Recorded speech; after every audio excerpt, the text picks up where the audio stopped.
Assalamualaikum warahmatullahi wabarakatuh.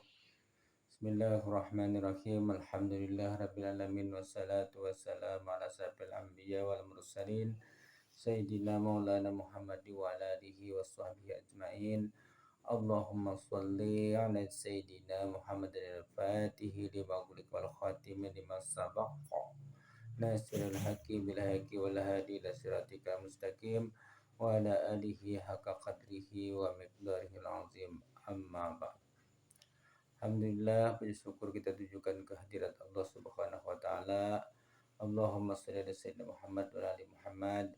Salawat dan salam kita tujukan kepada junjungan kita Rasulullah SAW dan kepada seluruh keluarga beliau, sahabat beliau, kerabat beliau, zuriat beliau dan orang-orang yang mengikuti beliau hingga hari yaumil kiamah nanti.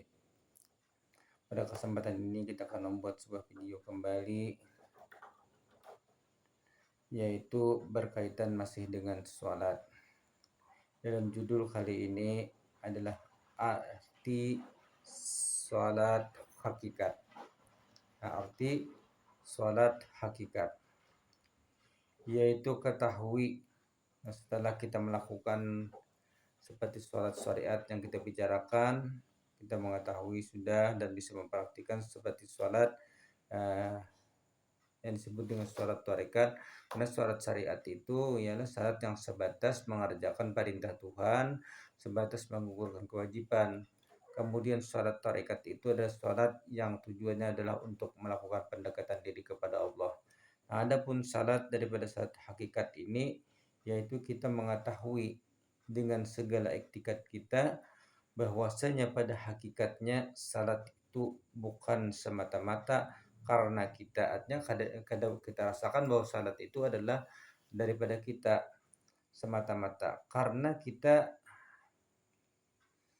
tidak memiliki kekuasaan, hanya dengan kudratnya Allah dan iradatnya Allah lah kita bisa melakukan salat tersebut. Nah, jadi di sini kita memandang daripada sudah ada memungsikan dengarnya itu suhud ke musyahadah di dalam salat tadi, sehingga pandangan kita itu tambus sudah kepada Allah Subhanahu wa taala. Kita sudah melihat bahwa kita adalah hamba yang dhaif, yang tiada daya dan upaya, yang memiliki kekuasaan dan kekuatan itu hanya Allah semata-mata.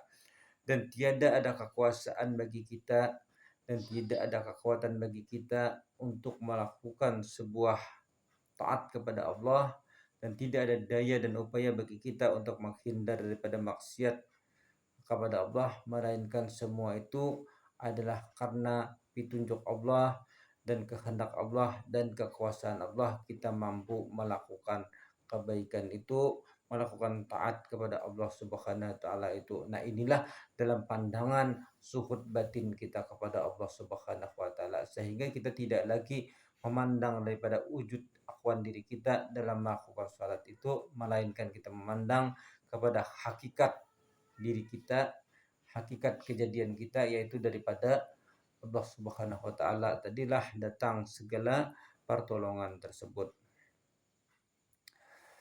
Kita bersifat dengan la haula wala quwata illa billahil aliyil azim. Artinya tidak ada daya, tidak ada upaya dari meninggalkan maksiat, dan tidak ada daya dan upaya untuk mengerjakan taat kepada Allah, melainkan semua itu dengan pertolongan Allah yang maha tinggi, yang maha besar. Maka terhimpunlah makna syarat yang tersebut tadi. Nah, kalau kita menghimpun daripada salat syariat tadi, salat tarekat dan salat hakikat, maka itulah yang disebut dengan salat bagi orang-orang yang sudah mencapai kemakrifatan kepada Allah Subhanahu wa taala.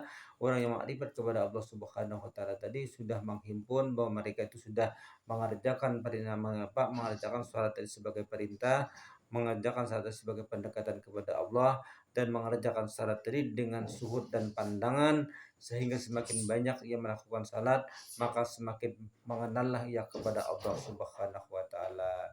Sekiranya inilah pembicaraan kita dalam video kali ini berkaitan dengan masalah salat yang disebut dengan salat hakikat dan salat ma'rifat bagi orang-orang yang sudah diberikan oleh Allah Subhanahu wa taala makam untuk sampai ke sana.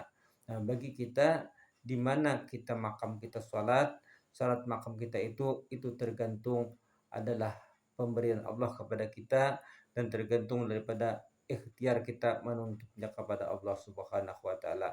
Jika kita salat hanya mampu pada tingkatan syariat, itulah sudah hasil daripada kita menuntut dan itulah yang diberikan Allah kepada kita. Jika kita sampai kepada salat tingkatan tarekat, itulah yang sudah kita tuntut dan itulah pemberian Allah kepada kita.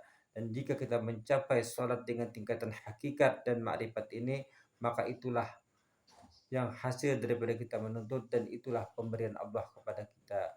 Sekiranya kita senantiasa berharap kepada Allah Subhanahu wa taala akan pertolongannya, kodrat dan iradatnya sampai sang menutupi daripada kehinaan dan kedaifan diri kita ini sehingga kita sebagai hamba bisa mencapai kebaikan di sisi Allah Subhanahu wa taala. Wabillahi taufiq wal hidayah. Wassalamualaikum warahmatullahi wabarakatuh.